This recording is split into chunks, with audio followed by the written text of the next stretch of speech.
I hope the first week of CNG 230 was easy for you. As I've seen, most of you has already submitted your worksheet number 1. So it's a good news. As you know, as typical semesters, we have long time for warming up for 1 month, but for summer semester, this is not the case. So we should be fast and powerful and start it fresh from the beginning so that we don't lose any marks. Especially we should get ready for practical assignments in the last week. In the previous lecture, we talked about basic codes that we need to know about in order to write a basic C program.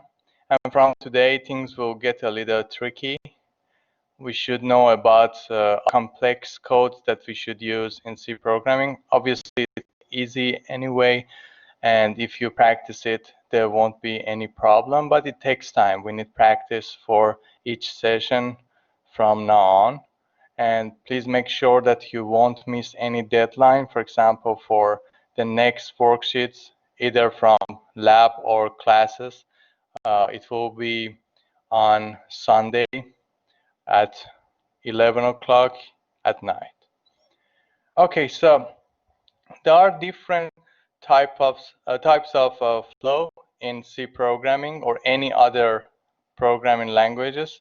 The normal flow, we already observed that in the basic examples that we have given you in the previous lecture.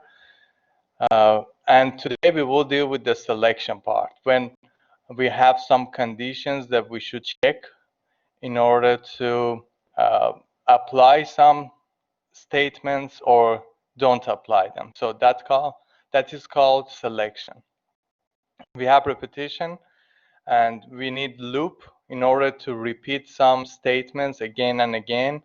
So we don't need to type all of them, for example, 1,000 times. Just a single line, we can apply a simulation run, for example, for 1,000 times. And we have something named function in C programming that we can have some job for just a function, and whenever we call it, the task will be executed automatically. So functions are very useful, and we will deal with that in lecture number 6. All right, so let's see what we are talking about when we say selection. So a simple format is using if statement. So if statement, and inside it we have an expression, usually a relation or logical operand you can see as the argument or expression of if statement. And as you can see, we don't have any semicolon here. And if this condition holds, then the next statement will be executed. So if this condition doesn't hold, this statement will be ignored by C program. As an example, if you have a variable named age, and if age is more than 62, then this statement will be executed. So this count will be equal to 20%. But if it is, for example, age is 1, age is 50, is less than 62, or even 62 itself, then this statement won't be executed. Now, let's take a look at this example. So as we said, all the time we include the standard input and output header. Sometimes I observe in your work you include headers which are redundant. This is not a problem, but they are just redundant, you know. So it's better to use the headers which are related to your program. For example, if you are using a function like power, then you use math header here as well. But this one is the basic one that we always use. All right, so here we define limit as a constant 100. You can even define it inside the main function because we have just a single function anyway. It's not complicated. It's up to you. So we have the main function here, and at the end you can see this is new, system pause. We use it sometimes so that during running the program, C program will be paused, and we ask you to press a key on your keyboard so that we continue, because we want to report the user something and we need a little pause.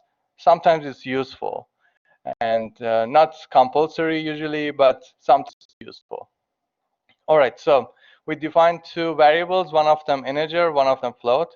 You should already know what are the differences by the previous lecture. Then we asked the user to print, to give us these two numbers. So car number and mileage. One of them will be reserved as an integer. One of them will be reserved as a float number. So this one is related to the first. So this ID number should be defined as an integer. The kilometer should be defined as a float number. Okay. So get this information from the user, and don't forget about this and sign whenever you are using scanf, because we want to assign a value to a variable. Then we will have this selection. Okay, this is new for us that we are learning this session.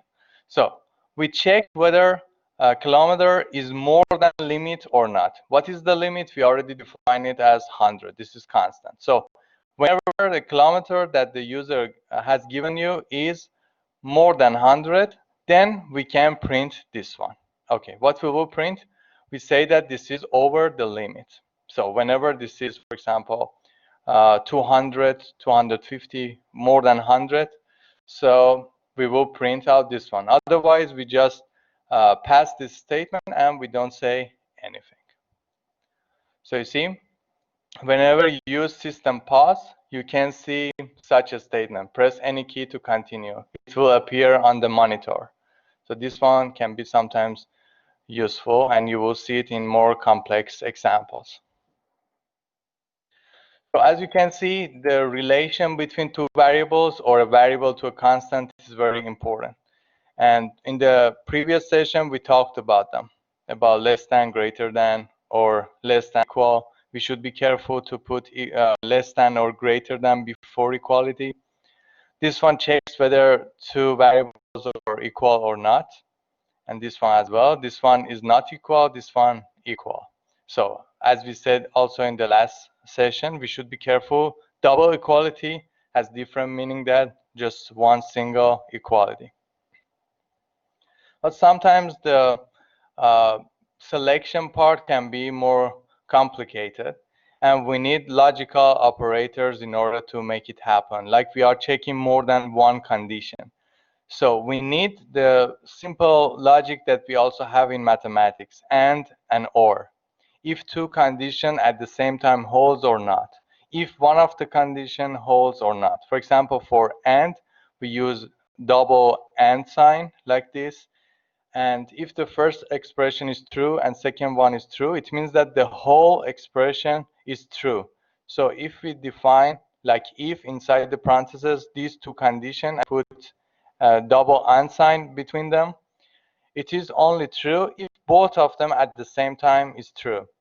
If even one of them or both of them are not true or is not true, then in that case, the whole expression is false.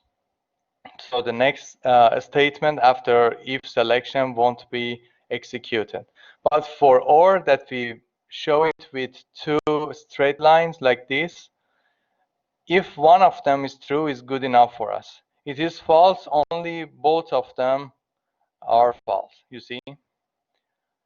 And this is the negation logic, which shows that if it is true, then it is false, and this is vice versa case. And we use this sign to show such a logic. Okay, so let's check how we can use them inside editor. So from the beginning, we define two constants like this, or you can define it inside the main function. So upper limit is 100, lower limit is 30. So now we are dealing with an interval instead of just the value 100 that we checked in the previous example, that if it is more than 100, we will print something. Now we are dealing with interval. And whenever we are dealing with intervals, we should define them like this in C program. It's not like easy as mathematics to show, for example, x is between 30 to 100. we should show them like this by using the and signs like this. See? So this one shows that if this is less than upper limit and at the same time more than lower limit, then in that scenario, you can say that the car with what is D, for example, percentage D, this one says the ID number. So the car with this ID number is within the speed limit. You see, so this is the way that we are defining intervals, and we should be careful that C doesn't understand intervals like mathematics. We should define it by using the AND logical operand. And sometimes after checking our condition, we need to apply several statements, not just only one. For that, we need to use block like this. Okay, so curly brackets are used in order to apply many statements after checking my condition. If this is true, then all of the statements will be executed. And for each one of them, you see at the end, we should use semicolon in order to separate each one of the commands. And whenever this is a single line, you can also show it like this, like because after the parentheses, you can see that there's a semicolon. It means that if this condition holds, then add one to pass and make it equal to pass. And we will show you also, whenever you have the same variable on the right side and left side, there is a faster way in order to type it in C program. So, for example, for this one, I can write pass plus plus. Or if it was 2, then I could type plus equal just 2. I will show you in another example, and you will see it much easier. So in this example, we are dealing with the account balance and the money that we want to get from this balance. And when you go to ATM, you have, for example, $1,000 on ATM. Then you want to get, for example, $100, then it's okay. But if you want to get more than $1,000, this is not in your balance. So ATM won't give you more than money that you have in your balance. So let's see how we can program it in our C program. So here we even ask the user what's your balance so that we understand it from there. But usually ATM knows it from the database, so it doesn't ask you. Anyway, so here you get it from the user. And again, we ask you how much you want to get from your balance. And then later we want to calculate after that withdrawal, how much money you have now on your account balance. So, but first we want to check whether the money that you want to take, you already own it or not. So in order to check that, we check that either account balance is more than equal the money that you want to take from the ATM or not. Then if this is the case, if you have enough money, so we say that transaction authorized, and we use this formula in order to calculate your account balance after the withdrawal. So you see, you can use this formula for that, and at the end, we even mentioned that what's your account balance. So as you can see, the program related to that is pretty easy. And here you don't see it in the slide, but always include return 0 at the end of your main function. All right, so another usage of if. So for if, whenever we use it, we check whatever we have here, and as we saw it, we execute it. And later we will introduce you other types of selection and why they are preferred to just series of if. If for sure we want to check all of them, then this is the good way, because one by one I want to check all of them. But as soon as, for example, if this one is true and I want to ignore others, there will be other types of selection that we will talk about. Okay, so on this example, we get these two integer from the user. How did I understand our integer? Because we have percentage D here, and also we define it like integer values. Okay, one by one, we check these two numbers together, the relation between them. If they are equal, then we mention it. If they are not equal, again, the same.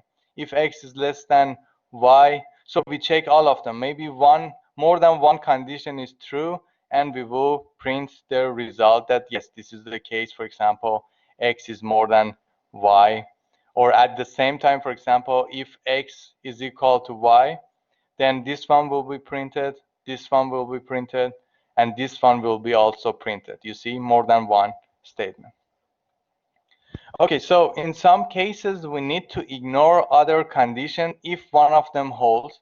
And this one is very useful in case we partitioned our condition. Okay, so let's check how it works. For example, if we have if-else statement, then if, for example, the first condition is true, then we will execute that statement. But if that one is not true, we will check that what we have as a statement after else. In an example, we will see it. Here on the pseudocode, what was the difference between pseudocode and algorithm? The difference is that if you type it in C program, it doesn't understand it. It's just an English version of what's going on inside the C code. Okay, so whenever you type it, it's totally should be different, and we call it algorithm in that case. Okay, so for if and else situation, as we said, first we check this expression. If this one is true, then we will execute this statement. But if this is not true, then this statement should be executed. So you see, we will ignore it. If, for example, this one is true, we don't check this one anymore. Like in this example, if the grade is more than or equal 60, then we say this guy is passed. Otherwise, it will fail. It's not possible someone to pass and fail at the same time, right? So we should execute only one of them. That's the main difference between series of if and the difference between that and if and else statement. You see, so that's very important to check and understand and distinguish between these two conditions. So let's check it in this example. So again, we have the account balance and withdrawal. So we get that information from the user. Printf, we use it to ask the user so that we make him or her understand that what we are looking for, please give us this information. And by using scanf, we get that information from the user. And now you can see here we are dealing with if and else. So if account balance is more than withdrawal, then we apply these things. And you can see the formula. We have minus before equality. It means that account balance minus withdrawal, whatever we have, we make it equal to account balance. Again, in another slide, we will show it better.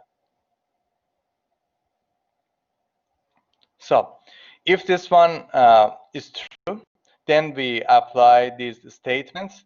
But if it's not true, then we do that. For example, if account balance is less than withdrawal, your money that you have in the bank is less than the money that you want to get from it, then in that case, it says no chance and it's not authorized because you have only this amount of money. So you see here in front of else, we don't mention about any expression. This is very important. For if, we check the condition. We exactly say account balance should be more than or equal to withdrawal. In front of else, I don't type anything. If you type something, C doesn't execute that program. You see? Because it understands that as soon as this one is false, this one should be true. There is no other option. This is the way you partition your whole sample space in only two parts that it includes all your universal set. In simple way to say, whenever this is false, this is true. Whenever this is true, this is false. There is no other options. All right, so here we talked about if and else, and we showed that what happens if you have only one statement, but if you have more than one statement, you should put them inside the block the same way that we defined for if, you see? So if it had only one statement, you can even type it in front of it with no problem.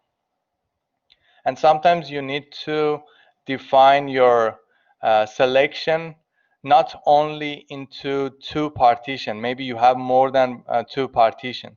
In that case, the nested if-else would be very useful. Let's see how it works.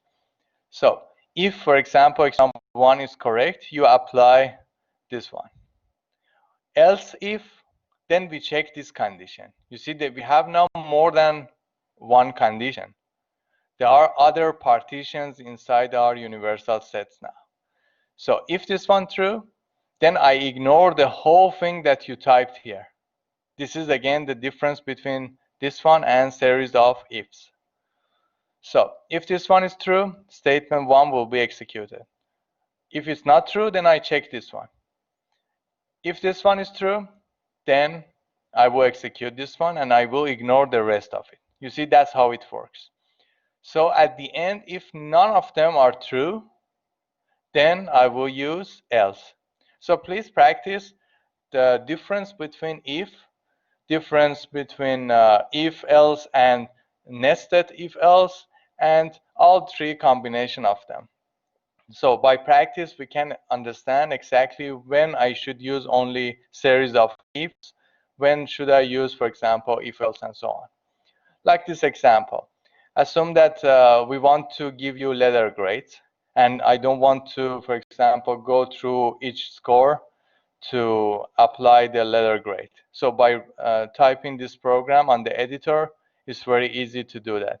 We just define these numbers as the intervals, and the rest will be easy. So if your grade, for example, is more than or equal to 85, the letter grade will be A.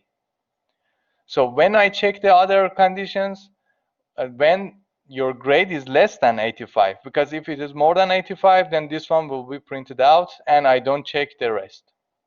But if this is less than 85, then okay, I check if it is more than 75 now or not. If it is, then B. Otherwise, I should check the rest. And finally, we see that if none of them holds, it means that your grade is less than 55, then we will print out failed. So you see, for grading distribution, this is one way. Obviously, there are other ways to define the selection. It's not only one way, but this is just one way which is useful also for the grading distribution. Okay, so it was the basic related to if and if-else statements. Now let me introduce you with switch, which could be useful as well. For example, when you call a company and a robot is starting talking with you to say, okay, if you want to be connected to international office, press 1. If you want to have English menu, for example, press 2, and so on. This is very similar to that. We can define everything also by using if and if-else statement, and we define the whole thing as a switch too. But anyway, switches are useful, and they can make it easier for other users to understand what you are doing, and especially for showing the menu from the beginning of the your program. To say, for example, press 1 to apply this, press 2 if you are interested in another thing. So this is the way it works. So how we can type it? First, we should mention about switch. Switch is a function, and later in lecture number 6, we will talk about it. So this is the name of the function, switch, always the same name. Inside parentheses, we should have a variable. This variable, we get it from the user.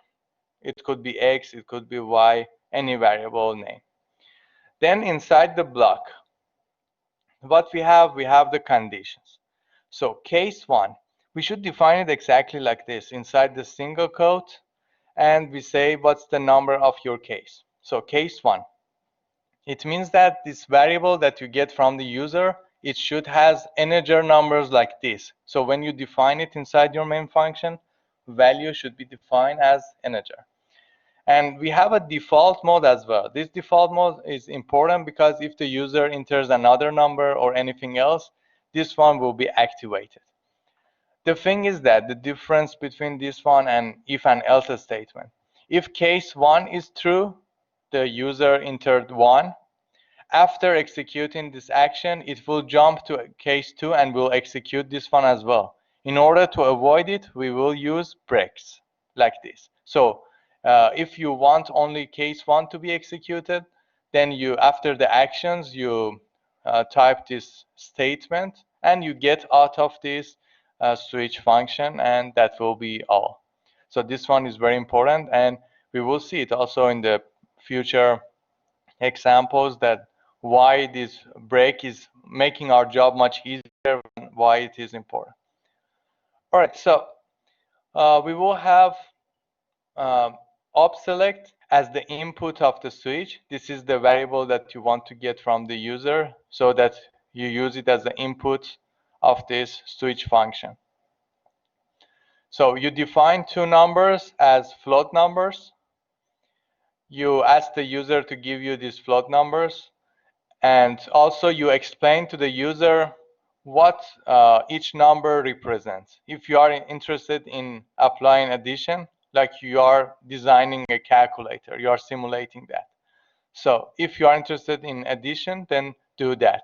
This is exactly how the calculator works. As soon as you press plus, then it understands that you are interested in adding two numbers together. So you can create your own calculator like this.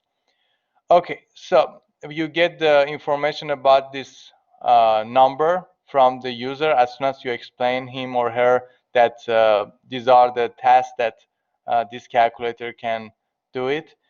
Then if this is case 1, the user selects it. So if this is case 1, then we get the summation. So these two numbers, you can see even in printf, we can have them without using a block.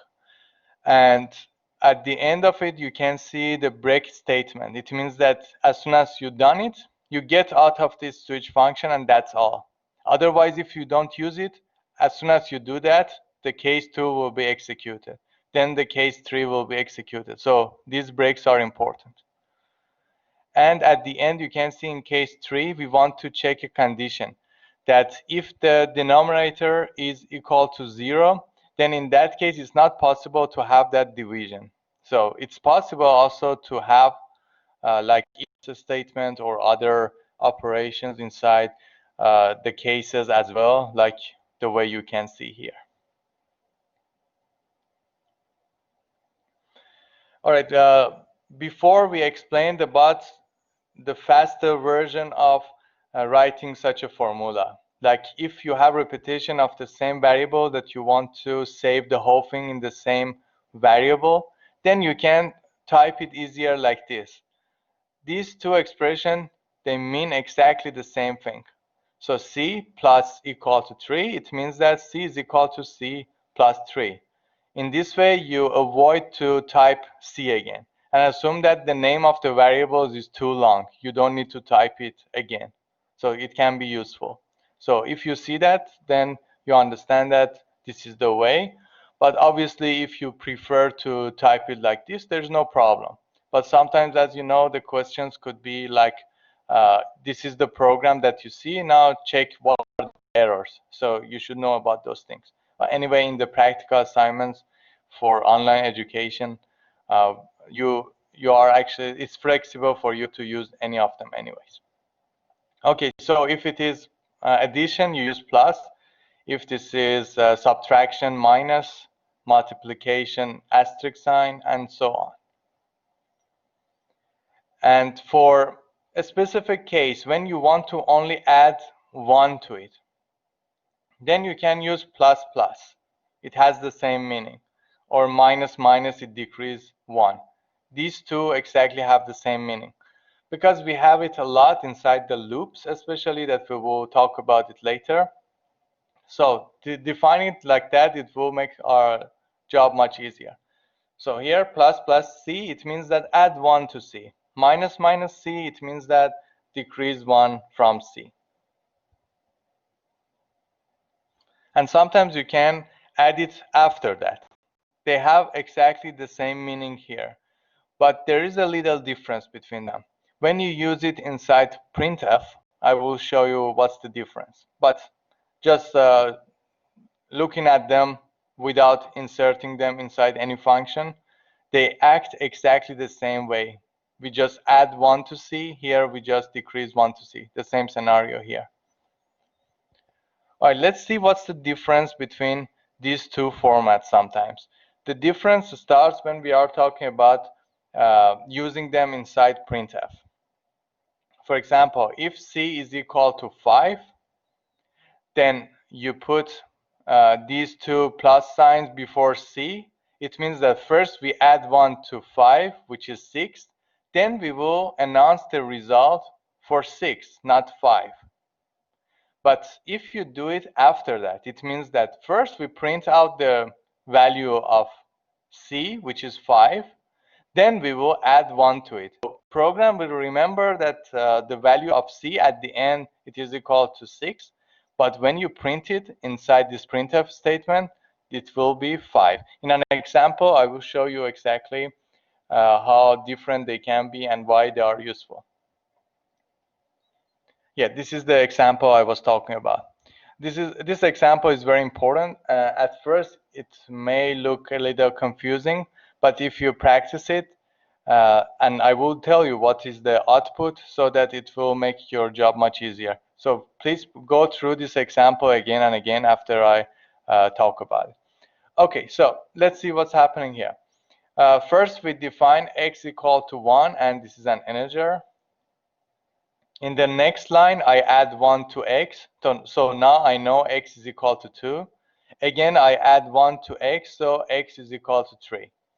So look, there's no difference between these two because these two were outside the printf function. So in that scenario, there was no difference. If you put plus x here, again, x was 3 at the end anyway. The difference starts as soon as we talk about printf, and x++ and ++x happens to be inside it. Okay, so far until this point, we understood that x is equal to 3. Then we print off the result of x. What is that? Okay, this is 3. So the first output that we get is 3. Then here this is statement. When I want to print it out, I should be careful. What is exactly x and what I'm printing out? So plus happens to be after that. It means that first I print out the value of x, which is 3. Then I add 1 to it. It means that x is actually equal to 4 now, but what I print out is 3, the previous one. So far what I have as my output, 3, 3. Okay, we go to the next statement. Plus happens to be before x. And x, I know that it's already equal to 4. So when this is before it, it means that add 1 to it, which is 4 plus 1 is equal to 5. Then I print out 5, not the previous one. That's exactly the difference between these two.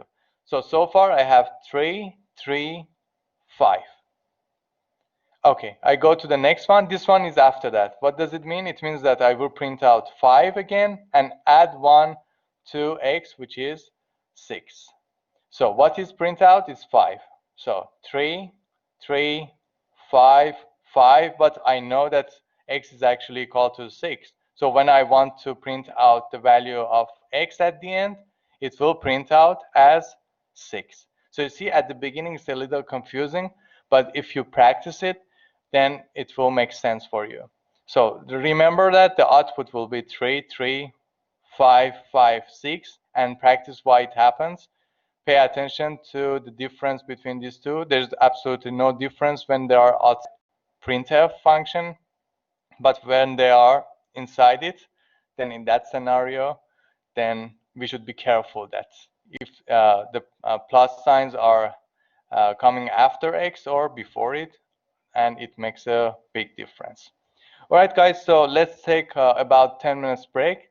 And if you have any questions about the previous worksheet or any general question about the CNG 230, please don't hesitate to ask me.